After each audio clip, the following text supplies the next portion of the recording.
Hello. Yes, you are. I'm back, and I will now try to get into the flow of talking, like always. I had a little break. It was a nice weekend with 3 days in a row going out and having nice time with friends. So I will tell you the typical experience a retainer has. So I go out from my house. The buses are on strike here. Not anymore, but they were on strike for the second week. They did that for half a week. They did it before and now they did it again. So no buses are driving, no trams were driving, and I had to completely walk by foot everywhere. I had to go first completely by foot to my girlfriend's place, take the key for later, and then completely walk by foot to the students' bar. This was on Thursday. So I just leave my house, I walk, mind my own business. Some woman my age walks by with two dogs. I completely don't even pay attention to her. Suddenly she's like, hi. I look at her like, hey. But like I wasn't even looking at her and still she felt it's good to say hi to me. That's already funny. Then I continue walking. I walk past the dinner place where you can get the food. There's some girl standing. She feels my energy because my energy field is dominating compared to her energy field. So she suddenly turns around 360, looks at me, pays attention. I walk by. Like I know, okay, my energy is high. Obviously, it's in the energetical field. It's obvious. I walk further. So I walk a long path where it's like darkish, and there's some other man, also my age, walking there, and some cat is meowing in an angry way. So he looks around, he sees me, he's like, whoa, what the heck is this? I'm like, yeah, that's an angry cat, I guess. So we have a very nice conversation, even though we don't know each other. We talk a bit, walk the same pace. Then I'm like, okay, bye, have a nice evening. He's like, yeah, you too, bye. So very cool, you just walk out of the house. Strangers will have positive interaction with you. I'm like, okay, today I'm completely on. Today will be nice. I go to my girlfriend. There's her Russian neighbor. He looks at me and his eyes are lighting up. Like he's so excited suddenly just to see me. He's like, hi. And normally he's not like that, super like excited. I'm like, hey. So I take the key and then I walk to the students' bar. I go into the students' bar. Those two bartenders, the two girls, are competing for my attention. Already the one takes my order, the other one runs and also wants to take my order. And the first bartender is like, oh yeah, I already got his order. Then I get my drink. I want to give them the euro for exchange, €5. They completely don't see the money anymore. Like I could technically take it away and they wouldn't even notice, I think. But of course I tell them, hey, I also need to pay, by the way. Yeah. Then there's some other girl walking my direction, trying to build eye contact. But I'm such a type of guy. If I'm in a relationship, I always ignore everyone. So yeah, I'm kind of dismissive, but they're like swirling around, trying to look at me and everything. You know how girls are, trying to get the attention, hope that maybe I walk to them, talk to them, or whatever. This is how they act. And also, all the people ask me for beer pong. My friends ask me for beer pong, that's normal. But even others who I normally don't do a lot with them, even they are like, hey, do you want to play with us? Offering me again the joint and everything. Like, this is how I know I have good energy. It doesn't happen always like this. So I'm on a good streak, so to speak. Yeah. I can totally say it like that because this is how it feels. Yeah, and then the whole evening continues to be very nice. But the only problem is when you're on retention, of course, it can happen. You are having too much energy and you can get cocky, maybe even provocative. But ultimately, I always know what I'm doing. Like, no matter how drunk, for example, I get, I never lose my clear consciousness. I still always reflect exactly on what I'm doing and so on. So we are already on the way home. I'm with friends. One of them always talks about the brunette girl that he thought she's so nice. Then we're standing at the bus stop because more people are coming and we are waiting for everyone that was walking home, yeah? Then the two girls come, also, the brunette and the blonde one. And my friend is like, oh yeah, this brunette, she is so nice. And they walk by and I loudly say, I like the blonde more. like a little flirting, nothing more, no plans or whatever, just because it was flowing in the moment. But I said it loud, and my friends were like, "Oh, why you did like this? This is too much." And then I got a bit into a discussion with them. But I explained to them, no, girls like that. Okay, yeah, maybe I even was a bit too cocky. Yeah, totally possible. But ultimately, girls like when you like this talk about them and they hear it and they get the positive attention hit, and later they're like addicted to it a bit. So yeah, I explained, but it's just it was a bit like not the positive energy anymore, because I also feel like I was overacting because of the drunk and everything, too much alcohol. So I was arguing with the friend. Yeah, I don't like that you sometimes criticize me and then you are laughing because you don't understand my point of view. This is now the third time since a year that I noticed this behavior. So I was arguing with him, and I shouldn't do that. It's because I know I'm in high energy. I know I deserve well because I see it mirrored throughout the entire evening. And then when someone slips up a little bit, I'm too overconfident and cocky, and then I feel like fighting the world and telling everyone how they should treat me and stuff.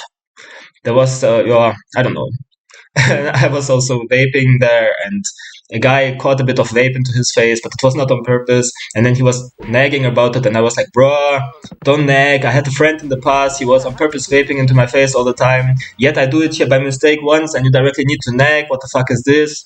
And then I always feel like, okay, I'm really overdoing it. I should be more a bit chill. So this is something, yeah, that can of course happen when you have too high energy. Just wanted to say that. Yeah, but the interesting part is, it's not like I'm on such a long streak. Not at all. I do the edging sometimes, and before you think bad of me, actually, I want to make it much less. But I will talk about that.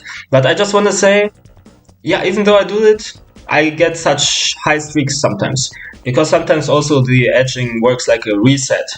It actually pushes my energy sometimes higher, especially if I have a dry orgasm, and then I can just relax completely, and then I'm super non-needy because of it, and people pick up on that, and this is why my energy is even higher then. Because then I'm not having any urges anymore in my mind, and I'm completely at peace. You have to understand how all of this works. But yeah, I did it like a reset, and I really plan now to stay on track actually and build a streak here, because I have a appointment at the court coming up on the 18th of March. 10 days from now, actually. I want to fight at the family court to get child custody for my daughter, and I really want to be in high energies. Last time I was already in high energies when I had to argue with the mother of my child, but I was too also like competitive. So, but I will try now to harness my best chi to succeed and get my child custody, because it's super important to me. Anyway, my girlfriend is going on some trips, so there will be not a lot of occasions where I will meet her in the meantime, and that she maybe somehow pushes my drive that I want to edge or something. So I think I will be probably now successful to do it and then win the family court for myself.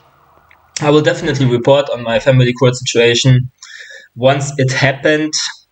Let's see, but I think, yeah, the mother is not the smartest, and she will lose. She's just always manipulating and lying around, and she's paranoid. And my lawyer, for example, also understood that. I wrote a long letter to my lawyer explaining the situation, and to not sound too angry and biased, I let ChatGPT edit it for me that it sounds more based.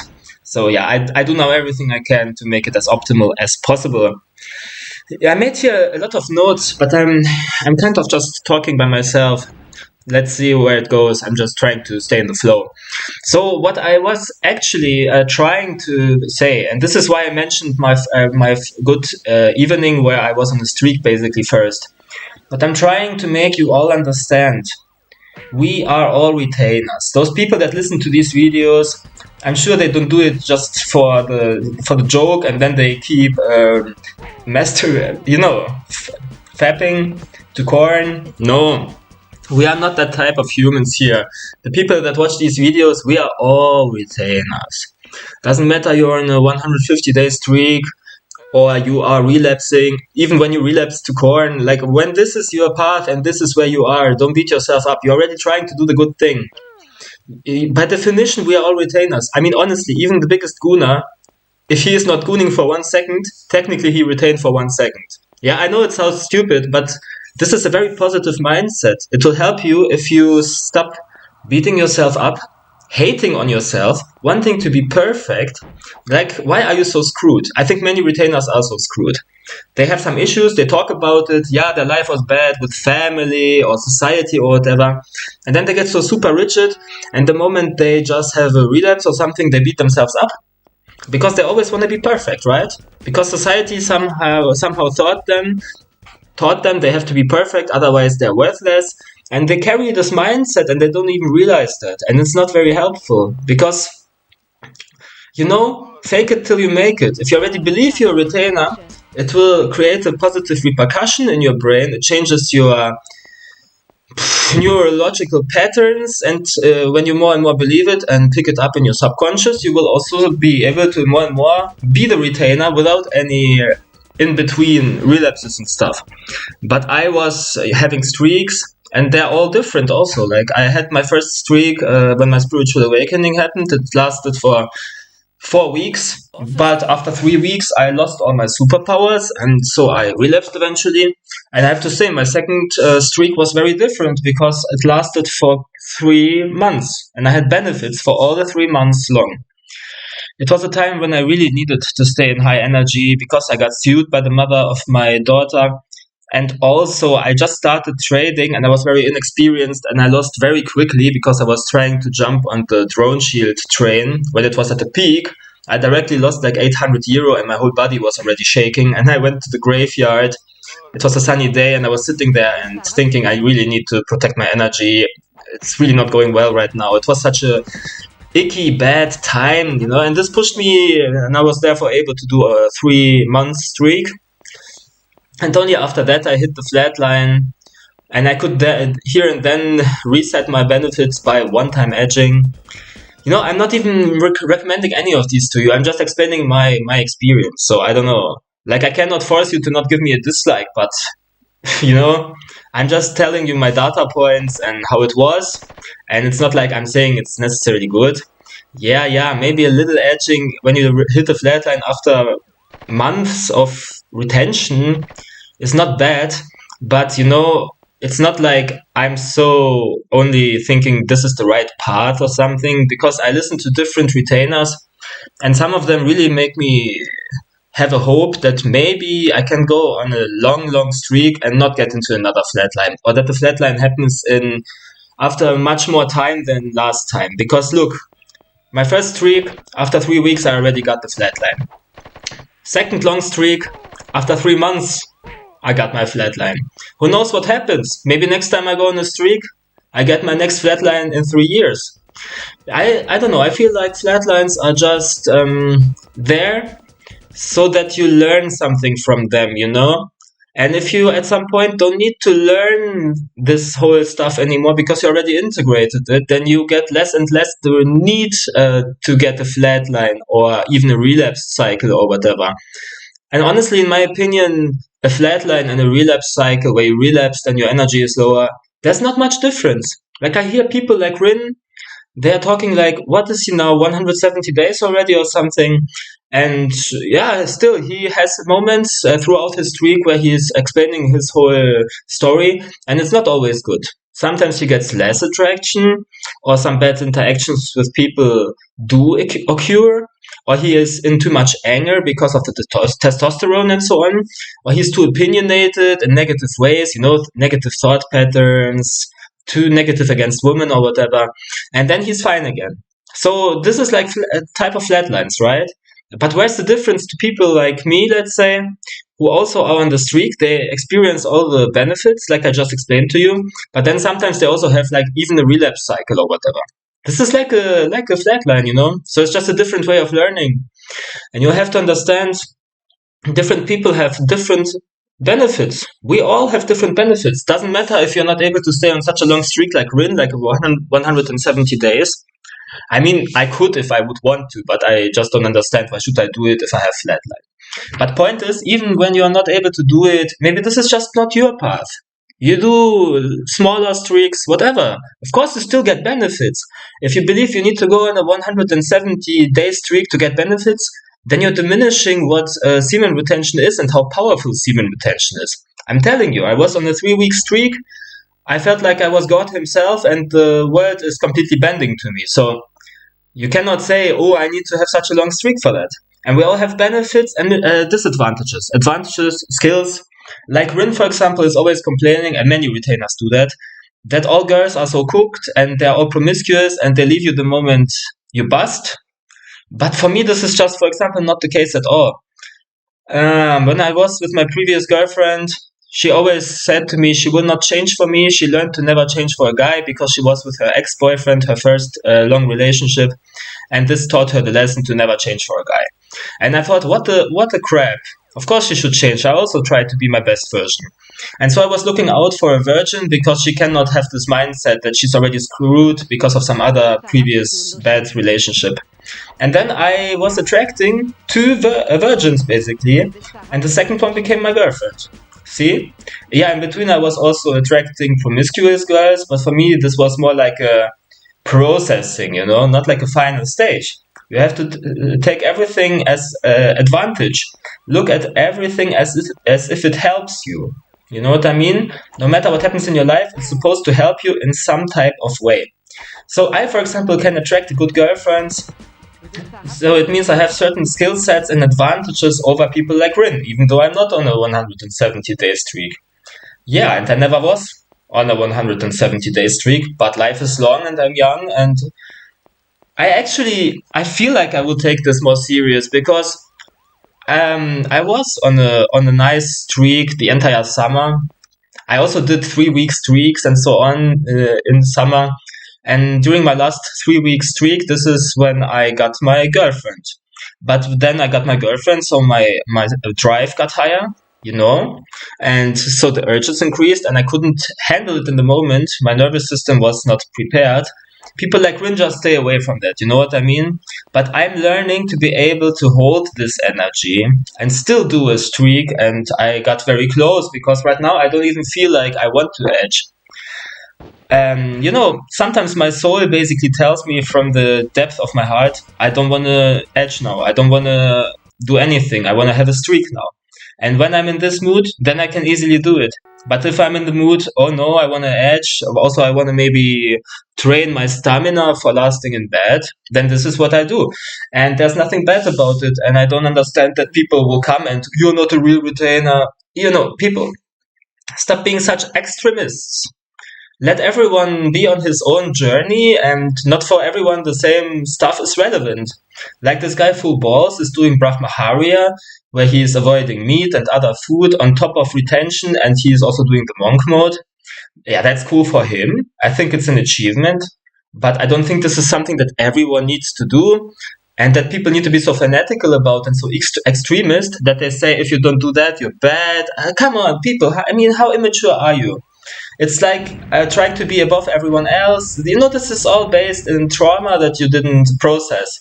When you don't respect other people, even Rin, and calling everyone a depleted fuck, NPC, he's making a video, he's recording it, then just some people go by because he's outside, and he is telling into the video, some NPCs came. Bro, I mean, it's funny, it's entertaining. I don't know, maybe he is just doing it for entertainment that he talks like this, but I honestly don't believe it.